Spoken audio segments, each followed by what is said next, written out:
May 30th, 1806. Two men stood opposite each other on the edge of a Kentucky field. One of them would not walk away. Charles Dickinson was 25 years old, a rising lawyer and a crack shot. He had insulted another man's wife in print, and in that era, a man's wife meant a man's name. The other man was 39-year-old Andrew Jackson, a frontier lawyer, land speculator, and militia officer with a reputation for being hard to provoke, but dangerous to cross.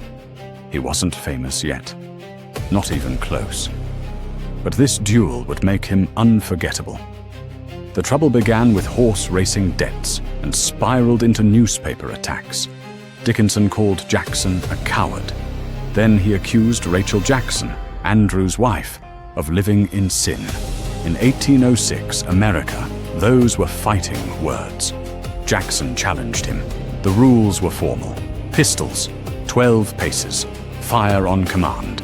Dickinson went first. He hit Jackson in the chest. The bullet shattered ribs and lodged inches from his heart. Jackson didn't fall.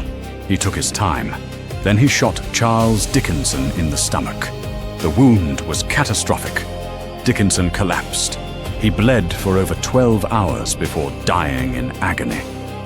Jackson lived, barely. The bullet that hit him was never removed.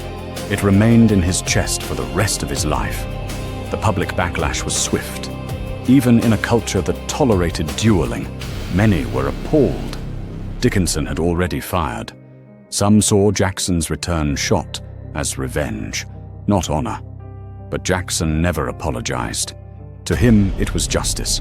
A man had insulted his name. That man died for it. It wasn't his first duel, and it wouldn't be his last. But it was the one people remembered. And decades later, when he became President of the United States, the bullet was still in his chest. A constant reminder of the day honor and violence became the same thing.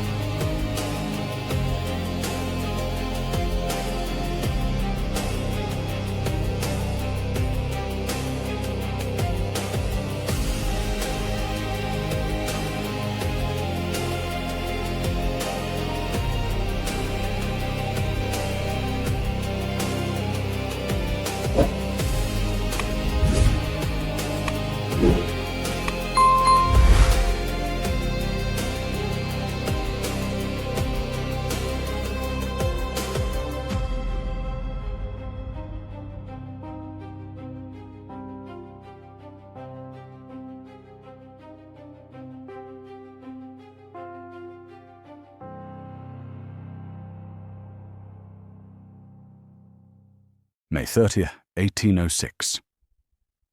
Two men stood opposite each other on the edge of a Kentucky field. One of them would not walk away. Charles Dickinson was 25 years old, a rising lawyer and a crack shot. He had insulted another man's wife in print, and in that era, a man's wife meant a man's name. The other man was 39-year-old Andrew Jackson, a frontier lawyer, land speculator, and militia officer with a reputation for being hard to provoke, but dangerous to cross. He wasn't famous yet, not even close. But this duel would make him unforgettable. The trouble began with horse racing debts and spiraled into newspaper attacks.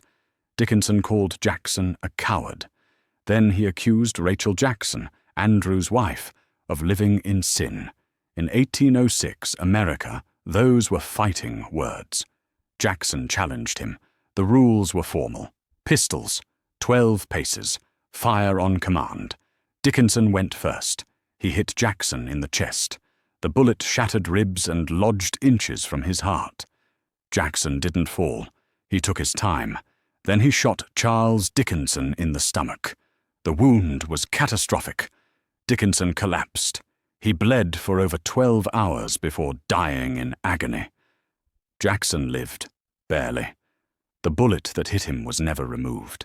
It remained in his chest for the rest of his life. The public backlash was swift. Even in a culture that tolerated dueling, many were appalled. Dickinson had already fired. Some saw Jackson's return shot as revenge, not honor. But Jackson never apologized. To him, it was justice. A man had insulted his name. That man died for it. It wasn't his first duel, and it wouldn't be his last, but it was the one people remembered. And decades later, when he became President of the United States, the bullet was still in his chest, a constant reminder of the day honor and violence became the same thing. Andrew Jackson was born on the border of North and South Carolina in 1767, just 2 years before the American Revolution. His father died before he was born. His mother died during the war. By age 14, he was an orphan. He grew up poor, without protection or wealth. But what Jackson lacked in inheritance, he made up for in grit. He studied law, moved west to Tennessee, and became one of the region's most successful frontier lawyers. By the early 1800s, he owned land, enslaved people, and held a judgeship. He had built himself into a man no one could ignore. Tennessee, at that time, was barely settled. Violence was common. Personal disputes were resolved face to face. The state was home to hardened veterans, aggressive speculators, and powerful plantation families.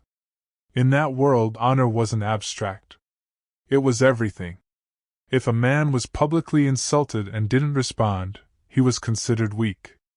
And weak men lost everything. The rules were well understood. Duels weren't legal, but they were widely accepted, particularly among elite men.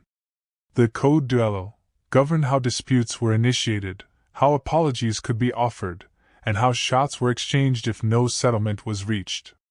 Jackson followed the code exactly. But what set him apart wasn't his willingness to duel. It was how far he was willing to go to win. The political landscape also played a role. In the early 1800s, the American South was a battlefield of clashing interests: wealthy aristocrats, self-made men, enslavers, abolitionists, Federalists, and states' rights advocates. Jackson had powerful enemies and powerful ambitions. He aligned himself with the idea of the common man, at least, the white male land-owning version of it. He believed in aggressive expansion, including Native American displacement. He hated banks, distrusted elites, and saw himself as a defender of rugged American independence. His rise came with sharp elbows. He was already known for confrontations, including an earlier brawl in which he caned a fellow officer, and another where he fought a man with swords after a horse racing dispute. Jackson was not reckless, but he never shied from confrontation. His wife, Rachel Donaldson Jackson, was also central to his story. She had previously married another man and believed herself divorced when she married Andrew. But paperwork issues meant that technically, their first marriage was invalid, something Jackson's opponents never let him forget. Rachel became the most sensitive point of his pride. By the time Charles Dickinson insulted Rachel in print, Jackson was already simmering. Dickinson wasn't just another citizen. He was part of a rival social circle, a wealthy young lawyer and plantation owner with friends in Nashville's elite. His attacks weren't random. They were public, deliberate, and strategic. The insult landed in the National Review, a widely read paper in Tennessee. Dickinson accused Jackson of cheating in a horse race. Then he mocked Rachel as a bigamist. It was a direct hit to Jackson's honor, manhood, and marriage. Jackson demanded a retraction. Dickinson refused. They agreed to settle the matter the only way that mattered in their world: with pistols. The tension between Andrew Jackson and Charles Dickinson didn't start with honor. It started with a horse race. In 1805, Jackson entered his horse, Truxton, in a high-stakes race near Nashville. Dickinson was connected to the opposing party. Wagers were placed, terms agreed. But a dispute broke out over how the bets were being handled. Jackson believed the opposing side, which included Dickinson's father-in-law, Captain Joseph Irwin, had backed out unfairly. The conflict grew heated, then public. Jackson, already a man with enemies in Tennessee's elite class, saw the incident as deliberate. What followed wasn't just bad blood, it was reputational warfare. Dickinson, young and bold, didn't stop at private complaints.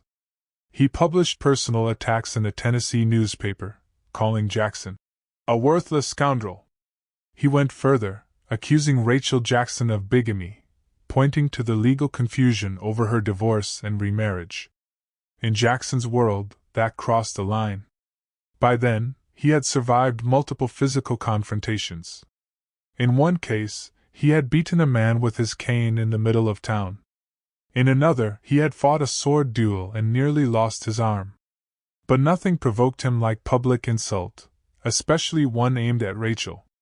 Jackson demanded satisfaction under the code duello. Dickinson accepted. There was a problem. Dickinson was known to be one of the best shots in the state. Fast. Precise. Deadly. But Jackson had one advantage: he could endure pain, and he was willing to risk everything for the appearance of control. The duel was set for May 30, 1806, at Harrison's Mills in Logan County, Kentucky. Dueling was illegal in Tennessee, but common practice just across the border. Both men showed up with their seconds. Jackson wore a bulky coat to disguise his posture. Dickinson appeared confident. The rules were precise. Each man would stand back to back. At the command, they would pace forward, turn, and fire at will. The distance was 12 paces. Jackson's plan was simple and dangerous. He would allow Dickinson to fire first. He believed Dickinson would rush the shot. Jackson, if still standing, would take his time to aim. At the command, Dickinson fired. The bullet hit Jackson in the chest. Witnesses heard bones crack. Blood began to spread across his shirt. But Jackson did not fall. He steadied himself, aimed slowly, and fired. His pistol misfired. Under dueling rules, this didn't count as a shot. He recocked the pistol, raised it again, and fired a second time. The bullet hit Dickinson in the abdomen, cutting through internal organs. Dickinson fell immediately. Jackson stood still, clutching his chest. He said nothing. Dickinson lay bleeding for hours. Reports say he remained conscious for most of that time, in severe pain, knowing the wound was fatal. He died later that night. The aftermath was immediate. The public was divided. Some praised Jackson's bravery. Others condemned the act. Many believed Jackson had deliberately let Dickinson shoot first, then taken a second shot to kill him. It was legal under the rules, but morally questionable. It didn't help that Jackson showed no public remorse. He defended the action for the rest of his life. For Jackson, this was never just about the race or the insult. It was about social survival and a brutal honor culture. A man who let public humiliation stand would be considered weak. In the political frontier of early America, weakness meant erasure. Even Jackson's friends began to whisper.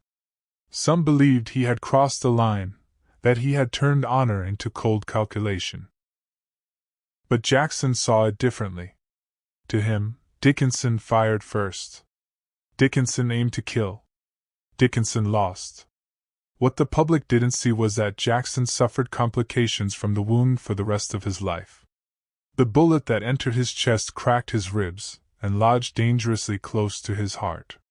It was never removed. Doctors deemed it too risky. Jackson carried it with him, literally, until his death nearly 4 decades later. The duel also cast a long shadow over his public image. In Nashville, the elite grew cautious around him.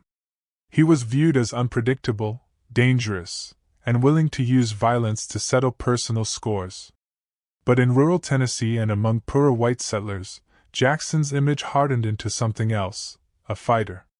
A man who wouldn't be bullied. A man who took action, not just words. That contrast became one of Jackson's greatest political weapons. By the time he entered national politics, Jackson had already formed a reputation that blended frontier toughness, legal intelligence, and personal ruthlessness. And while the Dickinson duel horrified some, it inspired others, especially voters in the expanding American South and West. Jackson's rise wasn't due to that one act, but it helped shape the myth. It showed that he would do anything to defend his name, even if it meant getting shot in the chest. After the duel, Charles Dickinson's family buried him quietly. His widow, Jane Irwin Dickinson, was left with an infant son and a reputation to defend. Many in Nashville saw Dickinson as a victim, a brilliant young man provoked and killed by an older rival who had planned everything down to the second shot. But legally, Jackson had done nothing wrong. Under the code Duello, Dickinson had fired first. Jackson's pistol had misfired once, which didn't count. The second shot was allowed. Yet even those familiar with the rules admitted Jackson had pushed the code to its moral limit. And that's where the real consequences began. The newspapers turned on him. Even some of his supporters expressed discomfort. Words like calculated and cold-blooded began appearing next to his name. The duel wasn't forgotten. It was dissected. Politically, Jackson's enemies found new ammunition. From that moment on, every time he sought public office, the duel was brought up. Editors across the eastern states published accounts that cast him as a violent backwoodsman with no self-control. His critics argued that the man who would shoot a dying opponent over an insult wasn't fit to lead anything, much less a nation. For a time, the backlash slowed him down. In the years immediately following the duel, Jackson focused on his private life. He expanded his plantation, the Hermitage, near Nashville. He acquired more enslaved people and increased his land holdings. His wealth grew. But in the elite circles of the South, the lawyers, judges, and military officers he once dined with, he became a more isolated figure. He remained feared, but not entirely respected. Then, in 1812, the war with Britain changed everything. Congress declared war on June 18, 1812. Jackson, by then a major general of the Tennessee militia, offered his services. Initially ignored by federal authorities, he waited more than a year for meaningful orders. When they finally came, it wasn't to fight the British directly, but to suppress Creek Indian resistance in the southeastern territories. That campaign, brutal and exhausting, became Jackson's path back to national recognition. The turning point came in March 1814, at the Battle of Horseshoe Bend. Jackson led a coalition of Tennessee militiamen, U.S. regulars, and Cherokee allies against a faction of the Creek Nation known as the Red Sticks. The result was a massacre. Over 800 Creek warriors were killed. Jackson lost fewer than 50 men. That single victory made Jackson a hero to Washington, and a terror to native resistance movements across the South. Less than a year later, he led American forces in the defense of New Orleans. There, in January 1815, Jackson's army, a mix of regular troops, militias, pirates, and free black volunteers, defeated a seasoned British force in one of the most decisive victories of the war. Suddenly, the man who had once been denounced for murder was being hailed as a national savior. The duel with Dickinson didn't disappear. But it changed meaning. To some, it became proof of Jackson's iron will. They said the man who took a bullet and stayed on his feet at Red River was the same man who stood his ground against foreign invasion. To others, it remained an embarrassment, a reminder that beneath the uniform was a man prone to violence, vengeance, and unchecked pride. The divide was growing. In elite Eastern salons, Jackson was still seen as a dangerous populist. In the South and West, he was treated like a living legend. The duel had once seemed like a fatal political misstep. Now it was part of a broader myth, one that cast Jackson as a man who didn't flinch, no matter the risk. In 1824, Jackson ran for president for the first time. He won the popular vote and the most electoral votes, but not a majority. The House of Representatives chose John Quincy Adams instead, through what Jackson called a corrupt bargain. He fumed publicly, and privately began preparing for revenge. By the time he ran again in 1828, the duel was back in the headlines. Adams' supporters printed pamphlets reminding the public that Jackson had killed a man in cold blood. They questioned his morals, his education, and even resurrected the accusations about Rachel's marriage. But this time, it didn't work. Jackson won the 1828 election by a landslide. He became the 7th President of the United States, and the first to rise from a truly humble background. Charles Dickinson's name faded from public memory. But the bullet he fired remained inside Jackson's body, lodged near his heart. And Rachel, worn down by the constant attacks on her character, died just weeks before Jackson took office. He blamed the campaign's slanders for her death. To Jackson, Dickinson wasn't just a dead man. He was a symbol of everything that had tried to destroy him. In March 1829, Andrew Jackson arrived in Washington, D.C. to assume the presidency. He had won a brutal election. His wife was dead.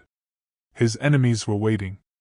Jackson entered office with a bullet still in his chest and the memory of Charles Dickinson still in the public record. But this time, few dared to mention it. The duel, once a scandal, had faded behind a new image, Jackson as the people's champion. His supporters called him Old Hickory, a symbol of strength, resilience, and plain-speaking nationalism. But those who knew him well recognized something else. The same man who faced Dickinson was now sitting in the White House, and his temper hadn't softened. Jackson's presidency wasn't calm. It was combative, personal, and full of contradictions. He saw himself as a defender of the average white American, particularly the small farmer, the frontiersman, and the veteran. He fought the National Bank, vetoed legislation he saw as corrupt, and reshaped the power of the presidency into a force of individual will. But he also presided over one of the most brutal policies in U.S. history, the Indian Removal Act of 1830. It led to the forced relocation of tens of thousands of Native Americans from their ancestral lands. The Trail of Tears, a direct result of Jackson's policy, killed thousands. Critics described it as theft, cruelty, and racial cleansing. Jackson defended it as necessary progress. The same man who demanded honor in his personal life showed little mercy in public policy. His use of presidential power shocked Washington.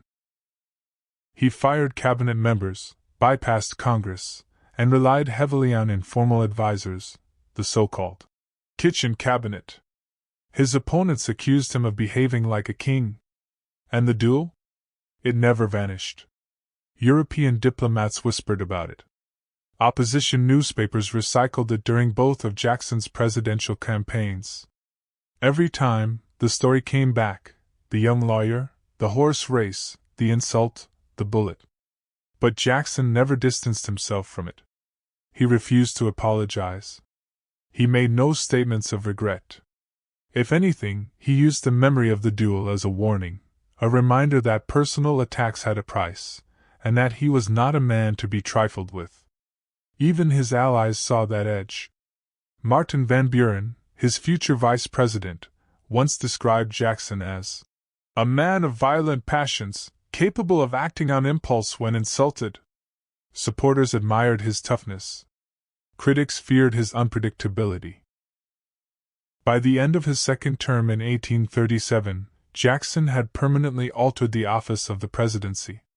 He had increased executive power, reshaped the Democratic Party, and divided the country in ways that would not be repaired before the Civil War. And still, the duel remained.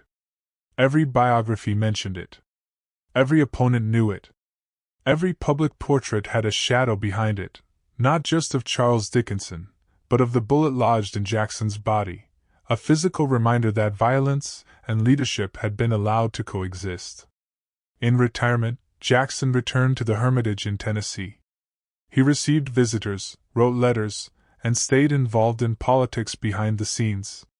The bullet never came out. It caused chronic pain and recurring infections, but doctors agreed it was too risky to remove. By then, Dickinson's name had nearly vanished from public memory. But not from Jackson's. In private, he occasionally referred to the duel, not with regret, but with certainty. He believed he had been right. That he had defended Rachel's name. That he had done what honor demanded. The country had changed. Jackson had changed it. But the code he lived by, the one that put personal pride above legal caution, still lingered in the way power was wielded, debated, and defended. What began as a horse race and a newspaper insult had reshaped American politics. And a single shot on a Kentucky field remained one of the most personal, and consequential, acts ever committed by a future U.S. president. More than 2 centuries after Andrew Jackson fired his pistol, the duel with Charles Dickinson is still debated, not for its legality, but for what it revealed. It revealed that personal honor, in Jackson's world, came before law, before public opinion, and even before safety. That wasn't unusual in early 19th century America. But few men carried that principle as far, or as high, as Jackson did. He brought it into the presidency. He brought it into foreign policy negotiations, bank wars, appointments, and removals. He treated politics like a battlefield and disagreement like an insult. And the line between public duty and personal vengeance was never clear. Historians have pointed to that moment in 1806 not just as an act of personal violence, but as a warning sign. It marked the rise of a new kind of American power, one rooted in individual force, not institutions. The duel also marked the end of Charles Dickinson's life and the beginning of a national pattern, one where personality could override principle, and strength could be mistaken for leadership. It asked questions that still haven't gone away. What kind of person should hold power? Is it enough to win? Does honor justify violence? And can a country built on liberty survive when its leaders see enemies everywhere? Jackson's legacy is split. He remains on U.S. currency, but also at the center of historical reassessment. Schools and monuments bearing his name have been challenged. Native historians and scholars of slavery point to his actions as evidence of a man who defended his class and race, not democracy. Others still defend him. They argue that Jackson expanded the power of the presidency, broke the grip of wealthy Eastern elites, and embodied the raw will of the American people, or at least a part of them. But even his defenders rarely speak of the duel. It doesn't fit the modern myth. It's too close. Too personal. Too brutal. The idea of a future president shooting a man over an insult, even legally, forces a confrontation with the kind of character that once defined American masculinity, and in some places still does. Jackson wasn't alone. He came from a generation of men who saw violence as a necessary part of reputation. But he became the one who turned it into a national brand. The bullet Dickinson fired stayed in Jackson's chest until he died in 1845. By then, America was no longer a frontier experiment.